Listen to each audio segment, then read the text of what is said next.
Yes. And we're live. We're live. No likes, no one watching. Sad face.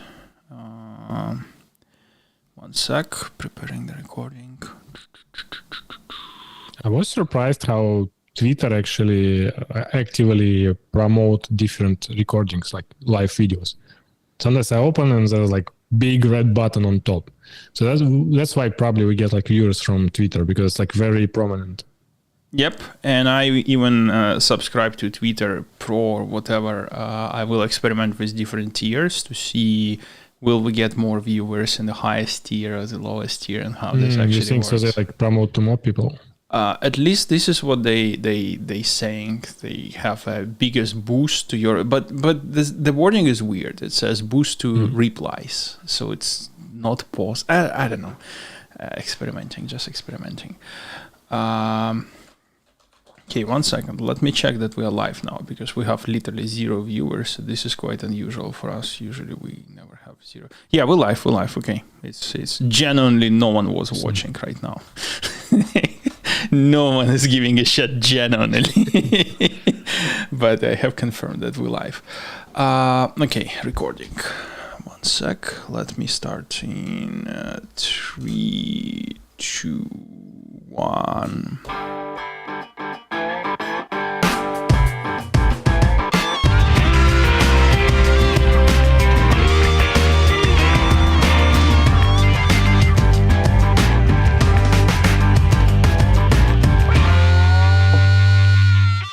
Hello everyone, and welcome to the Non-Intuitive Beats podcast, brought to you by the Leaders Club, and that you are actually part of too if you're listening to us. But do consider elevating your membership by joining Discord channel.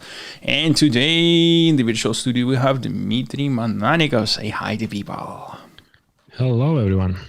And as usually, the annoying voice would be me, Slava Kovalevsky. Okay, I got the usual entrance. I have a new earphones, and they are annoying right now. They really annoying me.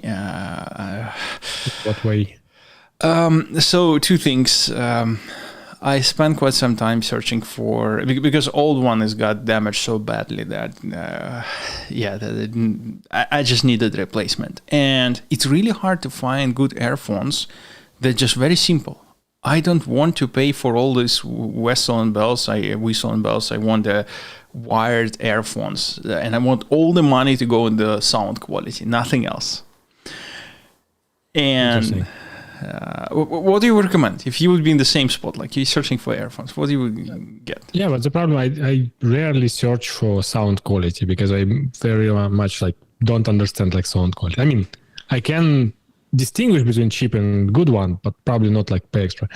For me, the problem was to find lightweight. Like this one that I found, like it took me a while to find something that like as lightweight as possible. Got it. Okay. Then yes, we are different buyers for sure. Yep. But this one, I bought something from Sony. It's actually from Costco, and it's decent. It's okay, but it does have stuff like noise cancellation, and I'm not sure how it works. But when I enable noise cancellation, and I'm using wire for my meeting right now, it actually somehow will filter out your sound and your voice. Like literally, it will filter it out. Maybe it's because like microphone getting from outside. It's really strange. Very strange, like very, very strange. And first it was frustrating. I came for the first meeting and I heard the bleep on my earphones, something, and the noise cancellation enabled, and suddenly I cannot hear anyone. I had to, right now it's switched off, like, and I'm pretty sure if I will switch it on, I will not be able to hear you. Okay, so we have several warming up topics, and I ask Dmitry if he's okay. I will spoil Sicario a little bit, because I really wanted to talk about this movie. I will be spoiling a little bit, so you folks still will not know the ending or anything like that, so it's not a big spoiler, but still I'm going to tell you something about the film. So why this specific film got so famous? And if you have not watched Sicario, it's about CIA and some co-op operation in Mexico. It's really nice. It's an action movie. Highly recommend. And post factum, after watching the movie, if you ask like, okay, what's the movie about, you probably can say, okay, it's about revenge. It's like Johnny Wick type of the movie, where one guy is just going and taking the revenge on the bad guys, and that's about it. But the question, why it stands out, and it stands out drastically in the way how it got shown, how the story got told to the viewer. It's quite unorthodox, so to speak. Which way? That's a right question. So when you start the movie, you see the person, and that's a person is a policeman, policewoman, and she suddenly got dragged into CIA, and many things start happening. And naturally, you think that this is a main character of the movie. Naturally, you follow this character. But it's a Sicario, and Sicario is a word that means hitman. And Sicario is actually the guy who you see through the lens of this woman that will be in the main part of the screen almost all the time. And you will not even see Sicario until maybe 15 or 20 minutes in the movie. That will be the first moment you even see Sicario. And slowly during the movie, after that moment, you will start realizing that the movie is not about this woman, that this is not the main character. That's just a vessel that shows through that vessel the main character. And if you actually take it away and just imagine after watching the movie, that movie is filmed from the Sicario point of view, it would be a boring revenge movie. Like literally boring, very, very boring. This is the only thing that makes it apart, the way how it's told. Very unique perspective. Yeah. It reminds me old movie Psycho by Alfred Hitchcock, when they show you like a main protagonist, like show action, you like wondering what happened, and then another guy kill her. Like, and it's like middle of the movie. Like, okay. Wait, I don't remember this is a Psycho, but I don't remember Psycho. This is a movie where the guy was living, the guy was in the motel, right? Killing everyone. Yeah. Okay. Yeah, I really don't remember who is killed whom in that movie in the middle. I thought the bad guy was alive for the whole movie, but yeah. Yeah, but it starts with the women, Mm-hmm. and she was like protagonist. Like first like 30 minutes or and more. Like you just watch her like doing her stuff, and she like I think she's escaping something. I see. Okay, yes. Then I think the vibe is very, very similar. Very similar. What is interesting about Sicario that they pulled off the similar storytelling type in the second part, Sicario 2, with a completely different characters. Because obviously, when you're realizing that the main woman is a sidekick and not the main character, in the second episode, you have to have another sidekick. They have not even bothered to get the same sidekick, so it's completely different story there. But obviously, Sicario is there. He's the actual main guy, but behind the scenes, so to speak. So yes, highly recommend. Anyway, I hope you still will have the homework to watch Sicario. Yeah, I need time and mood, and then I will watch it. Yeah, that's actually the film for the mood. That's for sure. Since we're speaking about the film, do you have anything interesting to share? I do have a few more films that I want to share, but no, please go ahead. So you remember the Grand Tour? Have you watched Grand Tour? It's like a TV show about cars. Yes. So wait, this was like a second one. What was it? Top Gear was first, Top Gear, right? yes, that's correct. Okay. Top Gear, yes. But by the way, Top Gear is still alive. No one give a shit about it, but it's still alive. I think they created like a bunch of shows recently. I think there was like one about farming or something. That's exactly what I wanted to share. Yes, okay. This you're absolutely right. You nailed this. That's what I. The three main guy: Richard Hammond, James May, and Jeremy Clarkson. They actually did create a sub show. And by the way, I'm a huge fan of Grand Tour. I watched all the seasons, even though some of them are really boring or more boring than another one. So highly recommend if you never watched Grand Tour. It's timeless. You can just watch it. Yeah, even though usual car shows about the latest cars, so it's not fun to watch old episodes. This is completely not about this. This is more about, like our podcast, about three guys that's just having fun. Yeah, I think they have like a good humor and like staging. I never watched like the full seasons, but sometimes I see like episodes or like parts of it. I think it's pretty entertaining. Yes, 100%. So as you said, they created sub-shows because actually they finished Grand Tour, unfortunately. And the last season was already not the classical Grand Tour. It was just a set of special episodes. They were releasing one episode per quarter, so it no longer was a show per se, unfortunately. But nevertheless, it's still amazing, and they finally finished it completely, done. No more Grand Tour. So each of the guys started their own shows. And Jeremy Clarkson started, as you mentioned, a show about the farm, Jeremy Clarkson Farm. It now has 3 seasons, and they're going to have season number 4. And it is amazing. I love it. I actually watched all the 3 seasons. It's a live show about farming, and it's amazing from different things. First of all, how farming are different between Ukraine and UK. It's day and night. But it's also very admirable in the sense that Clarkson made a lot of effort to popularize what farming are going through in UK. There was, go ahead. Yeah, like, so is it like a stage show, or he really like grows stuff? Like, did he even get like results like to sell?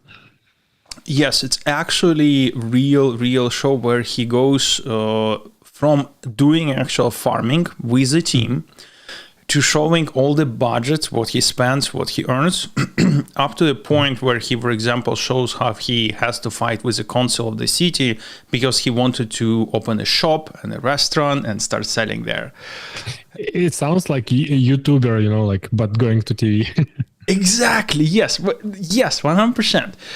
And when I was watching that, and especially when I dig a little bit about how much positive change he influenced with this show, he actually managed to organize farmers to, I think it's appeal some of the government laws. I don't remember exactly, but he made an impact. And I was thinking to myself, in theory, what he is doing, propagating the information about the latest development in the farming, this should be the job of the news outlets. They should theoretically be doing this job, but instead we are consuming the news, or not the news, information about the state of the farming right now in UK through this show. It's very weird. Okay. Yeah, but I mean, why not? I mean, he utilizes his publicity in a good way. This is how we can fix like some world problem, just like assign Taylor Swift to it, you know. True, and maybe this is actual future way. The people with money will I don't know, who knows, maybe tomorrow we'll see some ex employer of Tesla going and becoming a policeman and doing a live show about he's doing a policeman job on the streets. Maybe Jeremy Clarkson just will become politician after a while. Yeah, that's possible.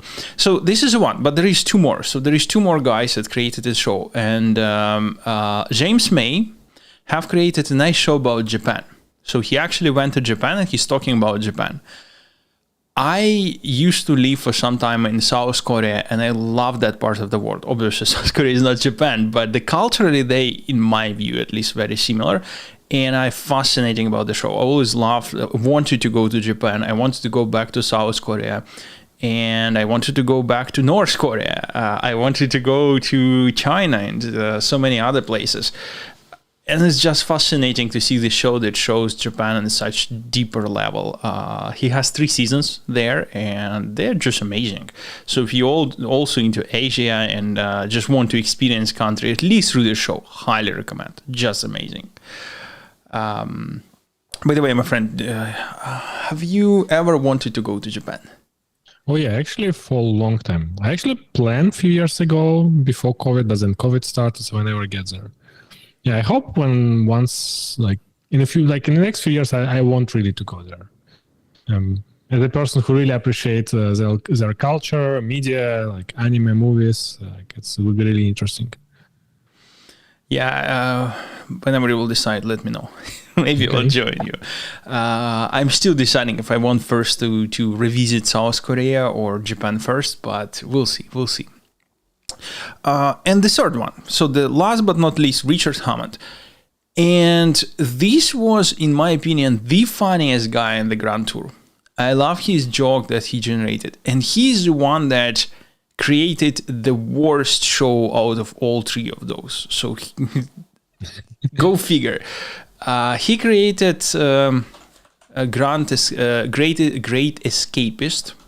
And this is a very weird show.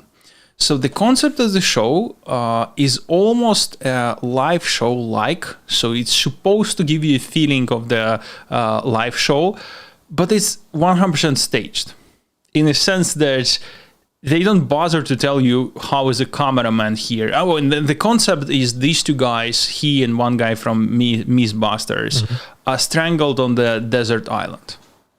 Okay.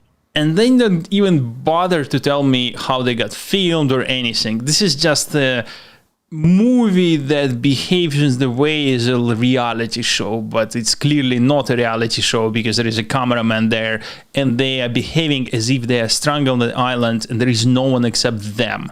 So there is no cameraman and there is nothing. It's just imagine that. It's like the Robinson Crusoe movie, but show. Exactly, yes, like a show, yes. Remember, it was like popular set of like, maybe it's still popular, but there was a period in time when like popular shows when people would get assembled in an island, like kind of living in a wild and then like trying to survive and so on. True, but that was a concept in a sense. People go there, so there is a cameraman, and at least without telling as a staged or not, there was a logic behind it. You know, like, oh, here's. And this is like more like they try to pretend it's natural. Exactly. Yes. So they're not going to tell you how they just crashed in the ocean on the boat and wake up on the island. And in this concept, there is no cameraman. So how it's all filmed is unclear. It's unclear in the sense that I'm going to tell you. So it's live show that is a film, stage live show. And it goes in the way that they're discovering different parts of the island, and they're finding different old parts of the ships, and they start building shit. And they first build a car, start doing a racing and these cars. And I have not finished even one episode. Like, I started, it was so boring. I stopped after 20 minutes. After several days, I told my wife, look, it cannot be that bad. Like, we have to survive at least one episode. And we still cannot finish even one episode. It was such a boring show. And obviously, it never went to the season 2. Wait, what? It says season 2? I don't think season 2 is happening. Some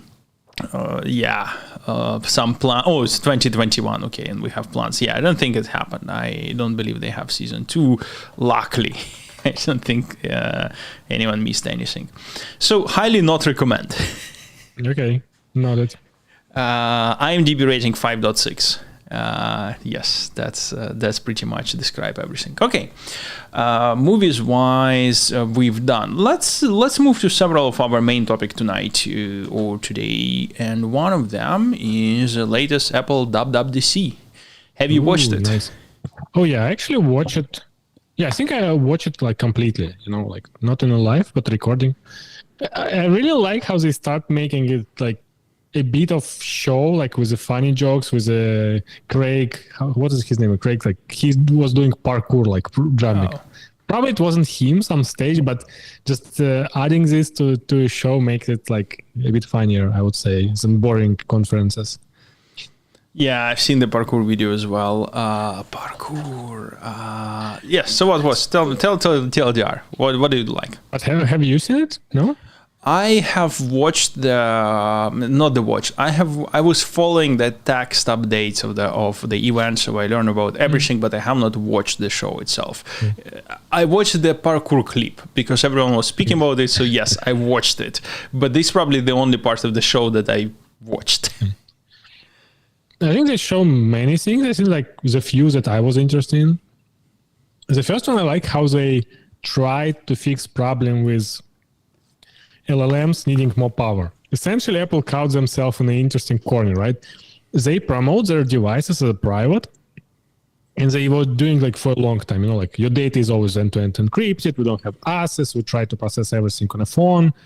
And that's actually a good selling point, at least for me. I know for other people, like it's a really good selling point. Hey, it's a privacy and you pay extra for that. But with LLMs and all this like ChatGPT and other things, the problem is that modern phones, even MacBooks, they can handle some load. Like we see like Llama models, but it's still not good enough, right? Like it's very far from ChatGPT or even with even Llama, you may run it on a beefy MacBook, but not on a phone. And they kind of is this like weird spot, right? Like they want to be private, your data not leaving anything, but they also need like, let's say they need Siri to be not very dumb, because right now it's like completely dumb. And I like how they try to make it like at least private. Essentially what they did, like, okay, some responses can be handled by phone, like something very simple, pretty much what Siri is doing right now.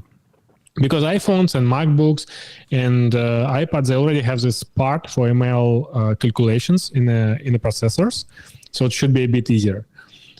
Then they did like very interesting thing. Essentially, they still use cloud for your requests, but they try to make it as private as possible and give you this like a proof that it's private.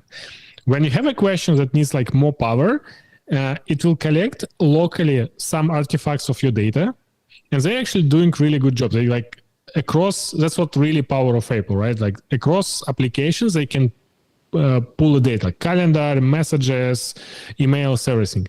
So they pull artifacts that are relevant to your question, send it to cloud, and all data encrypted in a way that is only your keys. They calculate response, return it, and then clean it up. And I think they actually open it for audit for third-party companies, so they can actually check server-side code base. I'm not sure did they open source. I think they open source something. And in the end, if your question really needs something better than they have, they will send it to OpenAI for ChatGPT, but they will do it like asking you before, like, hey, do you want to send your question to ChatGPT? So I think like it's still not a perfect, but they needed to do something, so they try to make this, like workarounds. I think for many people it would be fine. So essentially, for me, I think I would be okay-ish with many questions, especially if they prompt you before sending data to OpenAI. Yeah, that's again. I guess that was the main question: how they will make Siri local, and we now know the answer. They can't. Yeah, they can. I'm really curious. Like, I was working with a person whose PhD was about encrypted computations. So I obviously not expert at this idea, but he told me he was working like on a thesis about how we can say it encrypted data to a server. Server can run some operations on this data, still encrypted, and then send you results, and you can decrypt results, and you will get final calculations. And I think, I don't know, like, is it actually, like, he told me it's possible for at least like some mathematical operations. I don't know, is it possible to apply it to LLMs, but that actually would be interesting concept to work. Like you send your data encrypted, like processors can do like stuff, return it back, and no one actually can intercept it. But I don't know, is it possible with LLMs at all? Yeah, I have no idea. My rough guess, it's not. And this guess is just based on the fact that encrypted information should exhibit property of the noise. And noise in will generate noise out on any neural network. But again, I'm not the expert on cryptography, so I have no idea. But I also heard about the researchers like that. When you send encrypting queries, and it gives you some responses back for some, it's a black magic for me. I don't know.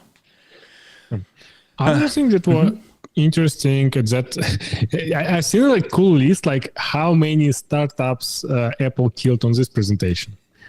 So essentially, like one of the big things was Grammarly replacement. Essentially now in emails, everywhere you enter text, you can run like a ChatGPT, like text improvements, summarizing improvements, etc. And it's really replaces Grammarly. I mean, for people who use it, I mean, many people switched to ChatGPT from Grammarly, but it was still usable in terms because it has extensions. It was like really good integration in different places. But now, what's the point? I think one fun stuff, we talked about this before, but Apple actually demonstrated it. When you write email and you can ask it to make it more polite, like add more words, but on the other side, person can actually ask for summarization. This is like hilarious. Like we send so much data, but we only like think about short phrases. Yep. You take meaning, then you add culture, and you send. And on the other side, they unpack the cultural stuff to get back to the meaning. That's just how it is. By the way, around the ChatGPT, first of all, just to add, this is not the hard integration in the sense that, and I really like it, that the user will be able to choose LLM. I really wonder if there will be opportunity to integrate with your own LLM. Just open. I don't think so. Knowing Apple, probably will have a list of 3 providers. I would guess. I would not be surprised if OpenAI even have like exclusive rights to give them like a better conditions or something. That might be, but they publicly mentioned that other LLMs are coming on the okay, that I missed this part. Yeah, they said that you will be able to choose. Right now, it's OpenAI only. And this actually pissed out Musk. Have you seen how he was angry about this? No. So let me actually for a second close the window. So here is a guess. First, the guess why, because no one knows why exactly. I think he was aiming with the Grok to the iOS platform because Google already has Gemini and has Android. Microsoft has ChatGPT and Copilot, and they have a Microsoft devices. Apple did not have anything, and Grok was building an LLM and a chat platform because they only can distribute it through the iOS, through the main app. And the main interesting platform is indeed iOS because iOS had nothing at that point. And suddenly they publicly stating that, we now have LLM, they are smart, and by the way, also we're in bed with ChatGPT. This immediately theoretically killed the user base that he was aiming to, and he got a little bit upset. He even publicly stated that if the Apple will integrate iOS with ChatGPT on the OS level, he will ban the iPhone devices in his company. Yeah, that's like, I don't know. It feels like competition. I think it's too many companies doing the same.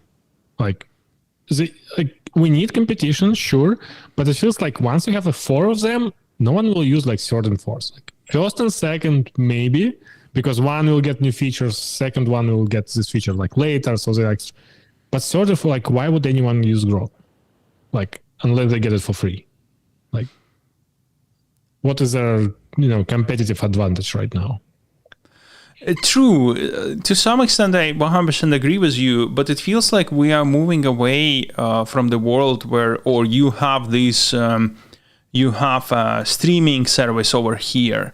We're more moving to the world where, I actually paying for my Xfinity internet and it give me HBO, so I will be using HBO because it's give me, and I'm paying this bundle subscription for 15 things, and whatever things are there, I will be using them. Yeah, sure. They may become providers like OpenAI. Like if Apple, because let's be honest, right? Like we use it right now often, and it's very convenient format to ask. Like, why would you go to application if it's like built in the system, right? I think it's very similar like to browsers, like for many people. Whatever is in the systems, they just use it like to open web because they don't really care. Like, is it like Safari, Chrome, or something? 100% agree. And in LLM, so let's go back to a question. You ask why to use number 3.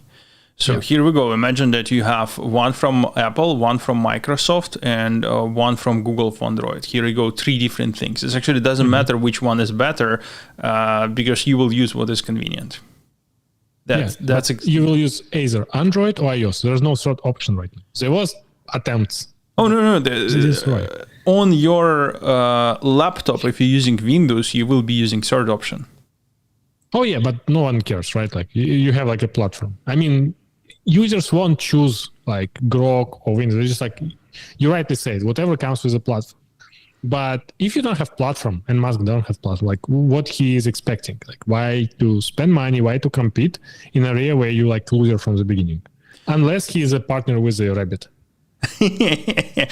By the way, there is still a small chance that might give you an edge. And if we're speaking about this buy in bulk, so to speak, there's two things that theoretically possible. A, in order to use ChatGPT, you will have to pay for it. Otherwise, it will be the stupid version of ChatGPT. And B, just imagine the users that already have subscription on Twitter, doesn't have subscription on ChatGPT, and Twitter for free gives you Grok, which is smarter than a free version of ChatGPT. Yeah, that's true. So if you already pay for Twitter, but I'm very doubt people like choosing, okay, should I pay for OpenAI or for Grok if I don't really care about Twitter? Yes, this 100%. Yes, 100%. I look on the Grok, how I look on the Prime videos on Amazon. This you are not going to becoming Prime user for the sake of the videos. You don't give a shit about the videos. But the videos is yes another benefits for which you might stay, because suddenly you will realize that Prime Videos covers 90% of the content that you're watching, so you can unsubscribe from, let's say, Netflix. Yeah, there will be Boys new season soon. Here you go. So for me, Grok is like that. It's not the reason that you will subscribe to Twitter, but if you're already a subscriber, you might start thinking, why do you need to pay for ChatGPT? And you can just unsubscribe, which only will solidify your payment to Twitter. Okay. Actually, let's... we usually like go to AI, but I would like actually to discuss like other things that were go for shown on VDC. I think one of the really cool features, like people were making fun of calculator, but I think the theme was actually a bit bigger. It was like how they improved interactivity with Apple Pencil. So far, I don't know any other devices, they have this good interactivity with stylus. They show like how you can make a change. They show you how you make a notes with it. And I really like, have you seen this? You can write something with Apple Pencil and it will learn your handwriting, the style you handwrite. Ooh. So later it can actually start fixing your handwriting. If you start like writing different style or you copy paste something, you can copy paste text and it will adjust text to look like your handwriting. And like things like moving your handwriting, copy pasting, replacing words in it, that will like, at least how it looks, it was very smooth. And I think this is like really cool functionality. They didn't talk specifically.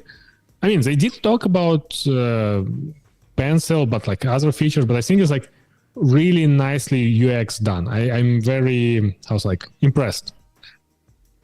I wonder how it's done. Is it local? So they actually doing some recognition. Let's go back to AI. Is it AI model that doing this local on device, or are they sending? Yeah, I think it's on device. It's like it works pretty fast, and I don't think it makes sense how to do it. But I don't think it's like it needs huge computation. Maybe. I just wondering how they solve this out. I have not seen the demo, but there is so many interesting problems for building the image processing here. When you look at this, it's like really feels like magic. But everything with Apple Pencil was feeling pretty natural, so I think they should nail it again. It would be cool to try, because I think I may get back to writing notes on iPad with this one, because I really like this, like, combination. You can write with your hand, like text, but you still can edit it like digital text. So you get like best of both worlds. Got it. Yeah, that looks amazing. That looks fantastic. And anyway, that's another fun features they introduced was about headphones, Apple AirPods. Have you seen now you can like say yes and no by shaking your head? I saw that weird people were saying, "Oh, now I will be shaking my head constantly, saying no." But to what? Like to whom you're saying yes and no? So the first example they showed just answering a call. Someone calling you, and you like busy and you need to say like a cancel call or accept call, right? And then you can move, like make this gesture with your head. I see. So this is actually just additional 2 gestures that you can do. That's so cool. Okay. What else? What are? And I think, again, I'm impressed again because it's like feature that goes additionally to devices that already exist. They had this AirPods for multiple years already. They always have a gyroscope. It's already was used for spatial audio, but now they're just like adding one more feature enabling it. What else? I think they did some improvements to home, but I don't remember exactly, like small things here and there. Mostly I was impressed with this like few features. I really want to try it, so I'm looking forward. I still need to. Oh yeah, this is like a small update for users of Apple Home. Now you can bind which hub is primary or something, but multiple. Maybe this will fix my lights. I still have no clue why they doesn't work. So maybe. And also, I was surprised they didn't kill Vision OS. You know, like I was expecting they just like stop talking about it. You know, like no one use it, no one cares. Like let's just move with it. But they apparently do some updates. Not huge one, but why not? But I don't think they can kill it. I mean, I'm pretty sure that because this is the size of the project that they will kill it. We will hear it in the news. Similar how we learned from the news that they killed the car program, right? They move people around. This is just so huge. Yeah. No, not kill in terms of, you know, like, okay, we officially close it, but rather like, okay, we just not putting new money into it. We may produce new items, we may sell them, but not like putting large effort. But they do like make software updates. True, but even for that specific case, with the order of magnitude of people working on this project, if you're saying just to move it to maintenance, probably 80% of the stuff will have to be moved around. And that's where the news will hit the shelf for sure. We will learn it. I believe we will learn it, but who knows? I actually bullish on the AI. Sorry, not the AI, but AR VR. Even though maybe the current one and the current iteration are not flying, even from Apple. For me, this is just temporary. I still believe that they will just introduce several more iterations and it will just work out. I don't know. Yeah, I think if they just like, for me, if they just remove this external display and make it as lightweight as possible, like for me, it would be nice. Yeah, 100%. You know, if we will go back to what they have killed with WWDC. One password. Yeah. Oh, let's talk about this first. Yes, then, okay. Introduce it to password manager. This is actually interesting because I was thinking about moving from 1Password to Bitwarden or something because 1Password not as good as it was before. And I was like, okay, maybe I should start trying because Bitwarden... Hello. Yeah. My internet is jumping here and there. Oh, that was mine. It was yours. Okay. Yes. I had like some disconnects today, so I thought like maybe it's my internet. No, that's 100% was mine, and I was stupid. I caused it, so I got the banner that little snitch ready to be updated, and I clicked yes, and everything disconnected and reconnected again.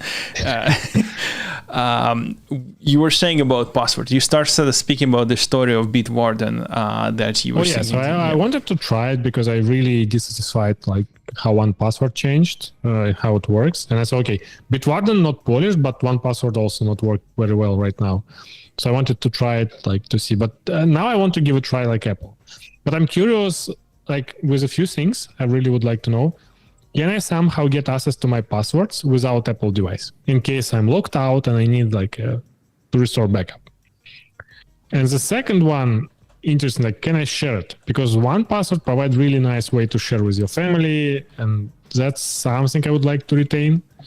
But we will see what they do there. Do you want me to change your mind of even trying that shit? Let me try, and you will save. So your 1Password account connected with the phone number. Is it? It's a question to you. Do you have it? No, I don't think so. It's only login and password. If I can send you iMessage to the phone, it is connected. If I only... Yes. You're talking about one password. No, iCloud account. Okay. Let's say it's connected. So this means, and this is not the theoretical, you can find tons of the cases like that. If someone will clone your SIM card, they can get access to your iCloud account, which is bad, but not even close to how bad it will be if you actually will start storing passwords there. Yeah, that's true. But isn't it right now you still need second factor, and it's like device to device with this like special code? Like every time you log into one cloud, it asks you like to put a code from device. That is the case, but that is a kind of important but for me. I know that somehow the people stealing iCloud account by duplicating the SIM card. How? It was always strange to me because of the different things, including the code that you just mentioned. Mm-hmm. But it's still a fact that people got hijacked here and there periodically. Yeah, I don't know how. I personally have no idea how they're doing so. But this gave me a pause when I learned about password managers, so to speak. Yeah, probably still will stick to the one password, but maybe not. We'll see. Yeah, I probably need to see what they implemented. If it has all features I need and work well, maybe I'll switch to it. Yeah, and I'm sure that the first will be very simple, and we will need to wait several more iterations until everything. The problem is not buggy, but just like you have very limited set of features. Yep, 100%. By the way, I want to say, I want to give a kudos to Ecom Live folks, because with the latest version of the Ecom, when we have a problem with the internet, it gracefully handled it. So we are actually keeping our live show. Last time when we had the similar interruption, it just ended the live show. Right now, it's recorded everything that was happening, and now it's resumed the live. So yeah, just kudos to the Ecom product. I want to on the topic who they killed. Rabbit 1. It's a device that I have, and I love the concept. What was it like in a Game of Thrones? Like, what's that can die? What is that can never die? Yeah, exactly. yes, okay, I see your point. Yes. So the idea behind that one was we can build the smart hardware. Let's hope that applications will come. And obviously, position of the Apple, we have the applications, all applications in the world. Let's build the LLM on top of it. And who will win? I think it's obvious here. The Apple will win because they have all the application. They just have introduced LLM. The Air One had almost zero apps. They have Uber, they have Spotify, they had many 2 or 3 more. And honestly, integration with these 2 or 3 more were really, really shady. It was not official through the hacks. That's my understanding. So sorry if I'm saying something stupid right now. Anyway, so yeah, Rabbit is obviously killed. Not that I was using it. I like the concept, but yeah. Great. So it's Android inside. So technically you can repurpose it, right, for something? Because the device itself looks really interesting as a form factor. Yeah, but it will require a lot of time because this is not officially supported way. It's not like, they will give you instruction with 5 clicks how you can repurpose it. Yeah, but probably someone already have it. Yes, I know for sure that someone already extract APK from this. And by the way, officially it's not Android. Everyone knows it's Android, but officially it's something. It's some OS, Rabbit OS, so to speak. But yeah, the people already extracted APK running it on Android. It just works. But yeah, hardware itself is really nice. If I will find a way how to repurpose it, yes, 100% I will use. Now let's start counting days until Rabbit is dead. I don't know when, but it's happening soon. Okay, what else? Anything else you want to share about WWDC? No, I think at least what I remember. Probably everything else was not that important for me. Same for me. I don't have any other topics that I want to share from the WWDC. So let's move to the final one of the evening. Oh wait, I remember one thing that actually yes. I think is pretty good. Like it was like a small.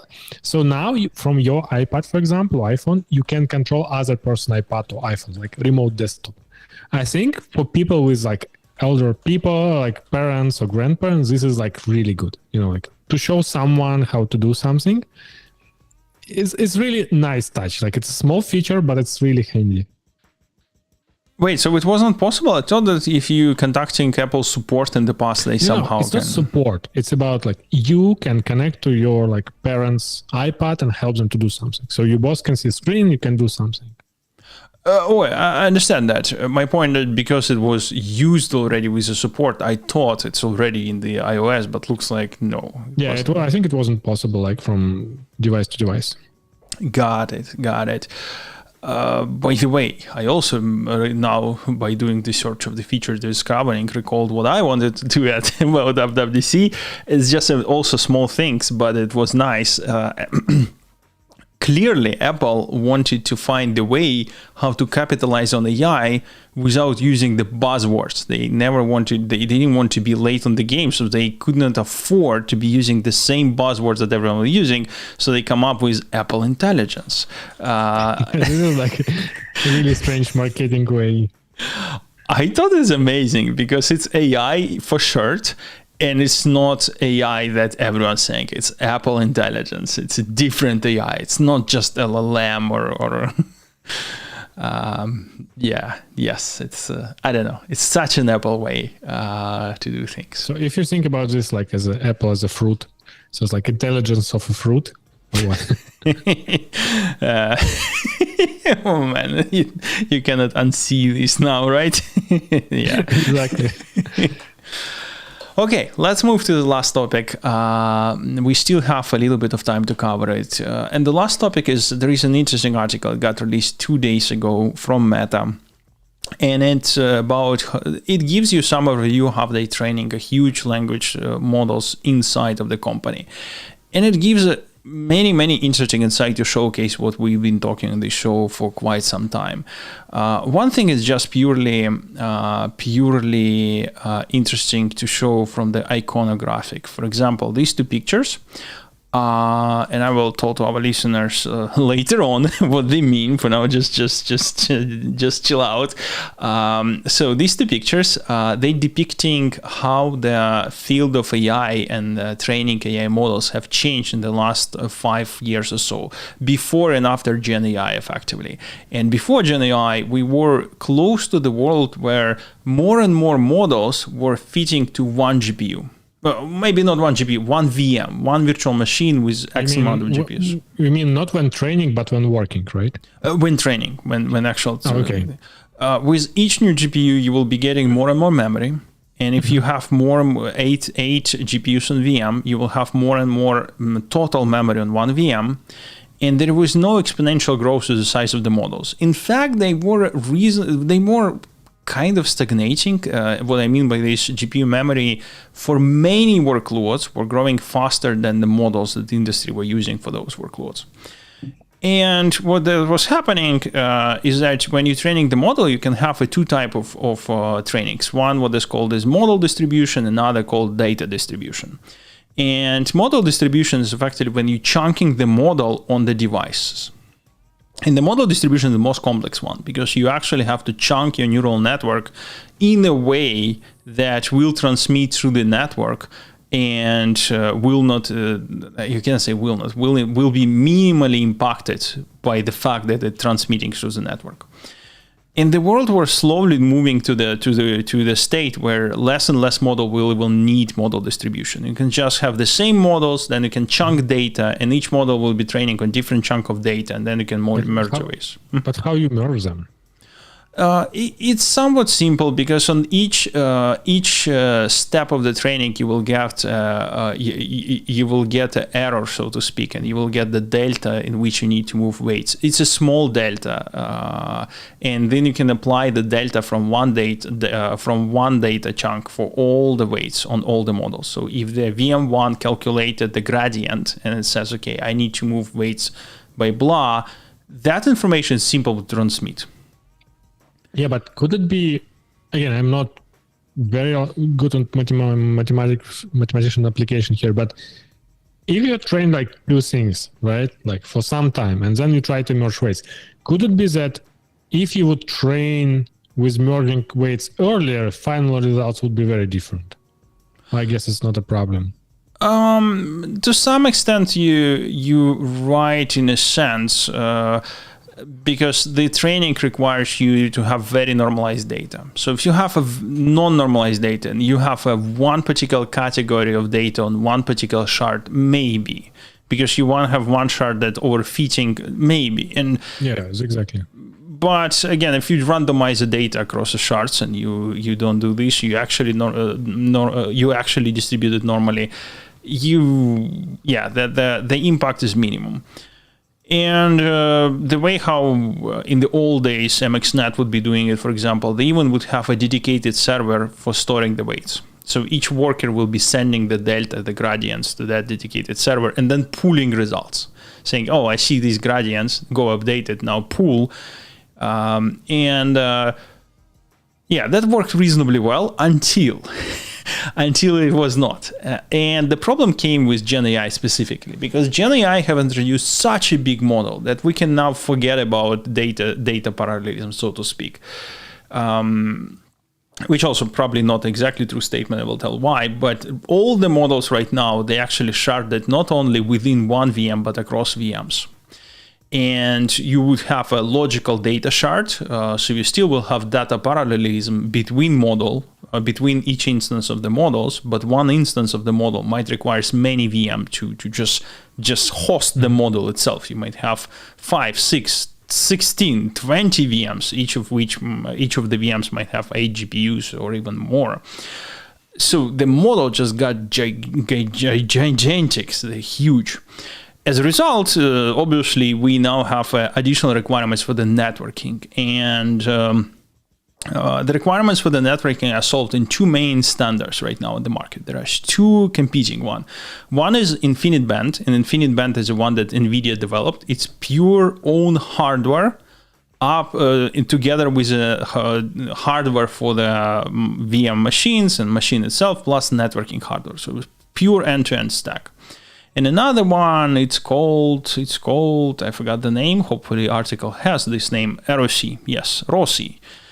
So RCE, I'm constantly forgetting what this means, but ROCE is effectively a competitor that works on top of Ethernet. ROC V1 works on top of the Ethernet without TCP/IP. V2, it's to connect many computers, right? Like in data center. Correct. Yes, but it has many specific things required for the deep learning. So it's not only for the connectivity. To give you an example, it requires a chip on the hardware of the computer that will allow it to bypass CPU when accessing memory. So now you can request memory from a particular machine, and the request will go and read that memory bypassing the CPU in that machine, and that speeds up drastically. So it's not only just networking. In fact, ROC V2 that's now using not only Ethernet, it's actually using UDP, so it's on top of TCP/IP. Because it's on top of TCP/IP, the only advantage... If it's UDP, it's not on top of TCP/IP, no? Sorry, it can use TCP/IP, but it's using mostly UDP still. But because UDP is more or less standard, and they're using just standard UDP, the only thing that remains there is actually that part of the hardware that allows us to bypass CPU. So that was actually remains in the protocol that still distinguish it from why not to just use Ethernet, so to speak, and start my... Yeah, I actually surprised because I remember even like few years ago, I was reading that many data centers, they ditch off like TCP and UDP, and they just like put all computers on a gigantic bus using L2, like Ethernet, and like essentially using MAC addresses to address without any IP involved. That actually, while was a common setup, there is almost only few companies in the world that make it work. And that setup has a huge downside. So it's usually beneficial when everything is starting, you're building the data center, and data center usually built around this main backbone, I don't know how to call it, but yes, main backbone networking. The problem comes when you need to upgrade it. When you need to upgrade it, you've done because you cannot do anything literally. And the reason why I cannot do anything is because usually the backbone is optic. It's not just classical internet, it's optic, and the optic is really hard to upgrade, so to speak. And realistically, one of the few companies that made it work, actually Google is one of them, because they have introduced optical switches. One of the few that has, and there is a white paper. I don't remember it by from the top of my head, but you folks can Google it. They actually have switches that have mirrors inside that changing from which port, physically from which port to which port the lights will go, and they can switch off and on part of the backbone to do increase of the capacity of the parts of the backbone. And without that, the topology that you mentioned, beneficial in the beginning, but it will be the bottleneck that will slow you down, and you have to rebuild your data center ground up. And the second part, this is actually very important. When you're saying everything goes to the backbone, it's actually also not true, because in many cases, it will go through several switches. Like switch to the rack, then switch to the machine. And while this is okay for normal networking, even if you're doing almost anything in the world, if you're doing anything in the world, this is normal. In the case of deep learning, having 2 hops instead of 1 already makes a difference. So almost all canonical ways of building data centers where no one ever cared, do you have 1 or 2 or 3 hops in between hosts, that never was a problem. Suddenly it became a problem. So it means like not only new CPUs and computers, but also the whole networking stack should be different. Correct. And you cannot build deep learning network on a scale of X amount of data centers. InfiniBand is about, yes, you can say that there is a data center InfiniBand, but really it optimizes a few, let's call it supercomputers that have a mesh configuration inside. And that's it. You can rent that supercomputer, so to speak, with X amount of racks, but you cannot make same reliable config on the scale of several data centers that are distributed. That's just not going to scale, because you need to have no more than 1 hop in between your hardware to have the best performance. And right now, no one can build network like that for the scale of X amount of data centers, where you can random pick up 2 GPUs on this and guarantee the fast speed, reliable, and no more than 1 hop. Yeah, that's effectively the why. We're out of time, but maybe next time you can bring. I hear that NVIDIA released a new open source model, like a huge one. Oh yeah. So maybe you can talk about it next time. Yeah, Nematron 4 just went out. Yes, we can cover it. Yes, why not? Yeah, but we're out of time, so let's end here. Anything you wanted to add in that? Nope, I think we're good. Okay, thank you, folks. We have 14 people listening to us. I don't know what was going on at the beginning, but it started growing after the first half an hour, so to speak. So I don't know, maybe, I don't know what was going on. Thank you, everyone. We'll talk to you same place in a week. Yeah, bye-bye. Bye-bye.